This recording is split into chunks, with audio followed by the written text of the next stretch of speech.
केंद्र सरकार द्वारा पेश किए गए बजट 2026 को लेकर देश भर में सियासी घमासान तेज हो गया है। जहां विपक्ष इस बजट को जन विरोधी बता रहा है, वहीं सत्ताधारी दल इसे जनहित में बताया जा रहा है। इसी कड़ी में रीवा पहुंचे कांग्रेस प्रदेश अध्यक्ष जीतू पटवारी ने इस बजट को आम जनता के खिलाफ बताया।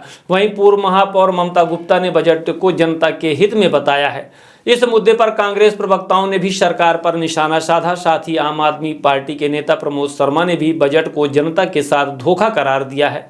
प्रमोद शर्मा ने कहा कि केंद्र सरकार का यह बजट बड़े उद्योगपतियों और पूंजीपतियों को फायदा पहुंचाने वाला है, जबकि आम आदमी को इससे कोई राहत नहीं मिली है। उन्होंने आरोप लगाया कि स्वास्थ्य क्षेत्र में केवल घोषणाएं की गई हैं, जबकि जमीनी स्तर पर डॉक्टरों, दवाइयों और बेड की भारी कमी बनी हुई है। इलाज लगातार महंगा होता जा रहा है, लेकिन गरीब और ग्रामीण मरीजों के लिए कोई ठोस योजना नहीं बनाई गई। शिक्षा को लेकर भी विपक्ष ने सरकार पर हमला बोला। कहा कि सरकारी स्कूलों और कॉलेजों की गुणवत्ता सुधारने के लिए पर्याप्त बजट नहीं दिया गया।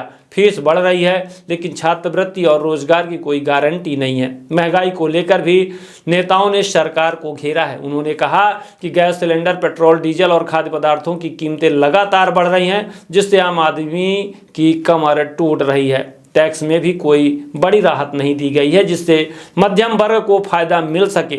आम आदमी पार्टी ने केंद्र सरकार से मांग की है कि सरकारी अस्पतालों से मुफ्त इलाज और दवा व्यवस्था लागू की जाए। वहीं शिक्षा बजट बढ़ाकर सरकारी स्कूलों और कॉलेजों को मजबूत किए जाने की भी विपक्ष ने मांग की है। जरूरी वस्तुओं पर सब्सिडी दी जाए और मध्यम वर्ग को आयकर से वास्तविक राहत मिले। साथ ही बेरोजगारों, युवाओं के लिए रोजगार योजनाएं भी लाने की मांग की गई है।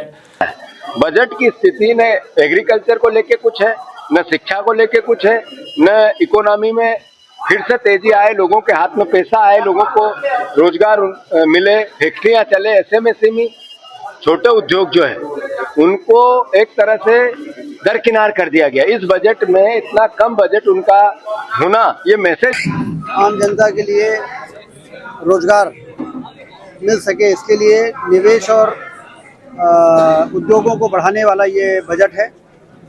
इसमें जो आज के समय की सबसे बड़ी आवश्यकता है, ट्रांसपोर्ट बढ़ना, उसके लिए रेल कॉरिडोर की घोषणा की गई है, जलमार्ग की घोषणा की गई है, सेमीकंडक्टर जो कि आज की सभी इलेक्ट्रॉनिक गुड्स में जिसका उपयोग होता है, उसके लिए पर्याप्त बजट का प्रावधान किया गया है।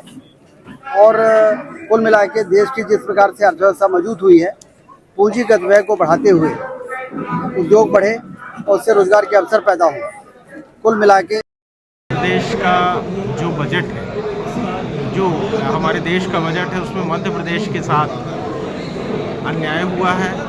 पिछले साल का भी जो बजट था, उसमें मध्य प्रदेश के लिए शासकीय जो बड़ी परियोजना के लिए 45,000 करोड़ रुपए दिया गया था, पर हकीकतन मध्य प्रदेश को मात्र 9,000 करोड़ रुपए दिया गया।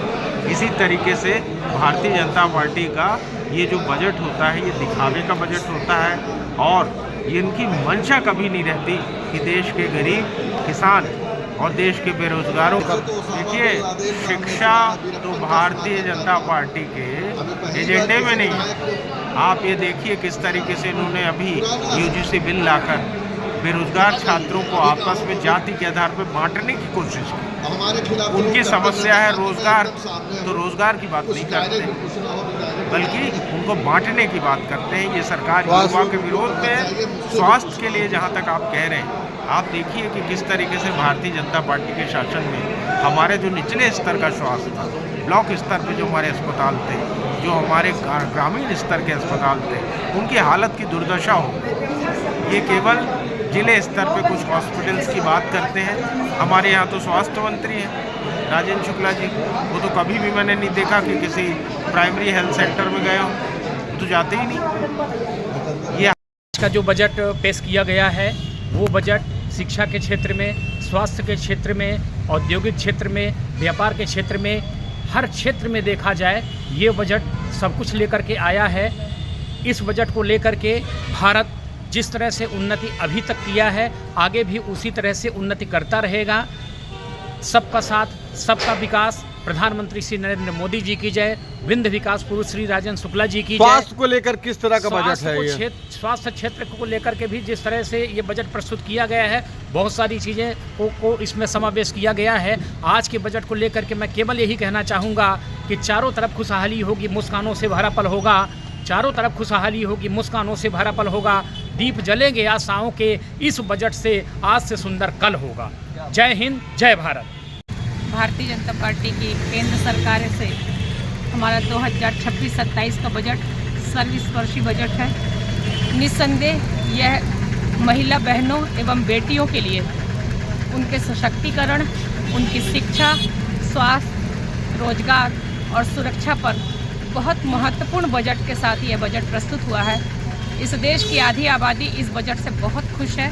मैं स्वयं व्यक्तिगत रूप से इस बजट की सराहना करती हूँ और इस विश्वास के साथ मैं ये बजट में बेरोजगार युवकों के लिए, शिक्षा के लिए कोई भी ऐसा प्रावधान नहीं रखा गया है।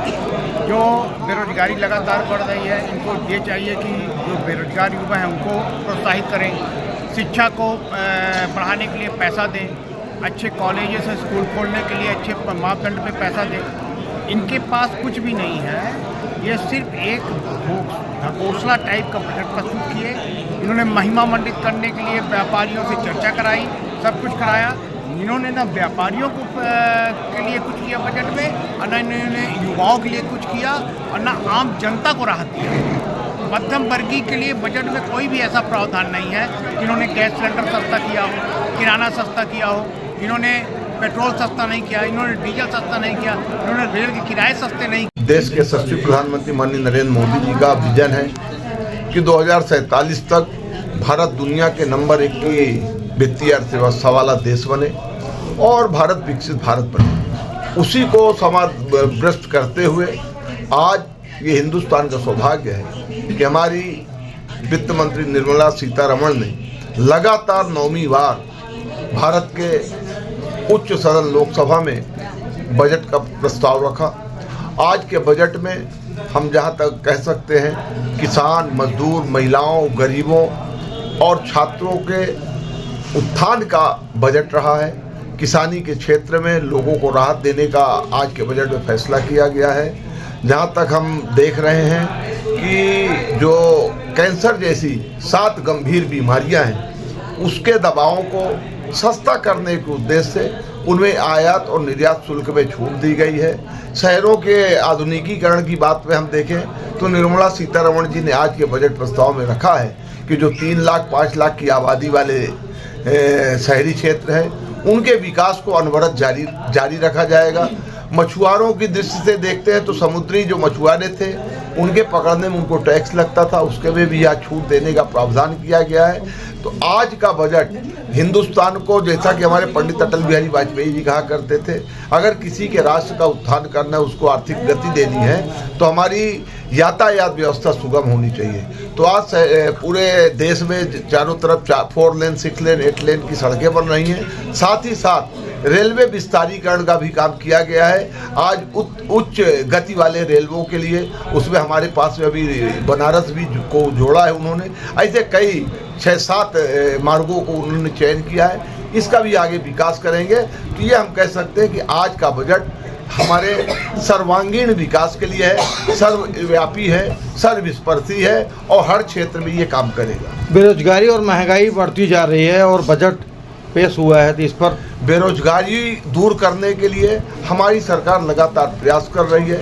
इसीलिए वो जो हमारे प्रशिक्षित ITI के छात्र छात्राएं हैं उनको पढ़ने के बाद स्वरोजगार देने का काम अगर किसी ने आज़ादी के बाद सबसे ज़्यादा किया है तो हमारी भारत के यशस्वी प्रधानमंत्री माननीय नरेंद्र मोदी ने किया है। देखिए, बजट तो कट कॉपी पेस्ट का हो गया है।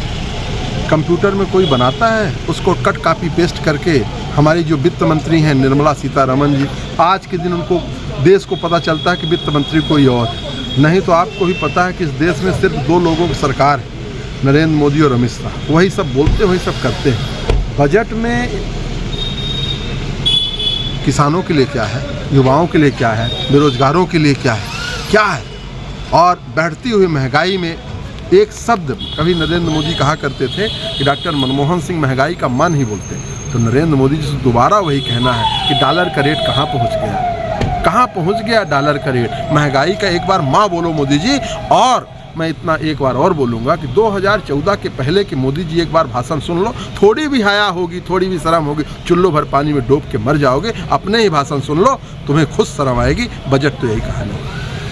नेताओं ने कहा है कि बजट आम आदमी के लिए नहीं बल्कि चुनिंदा उद्योगपतियों के लिए बनाया गया है। नेताओं ने चेतावनी दी है कि सड़क से लेकर सदन तक इस जन विरोधी बजट का विरोध किया जाएगा। अब देखना होगा कि सरकार इन आरोपों पर क्या जवाब देती है।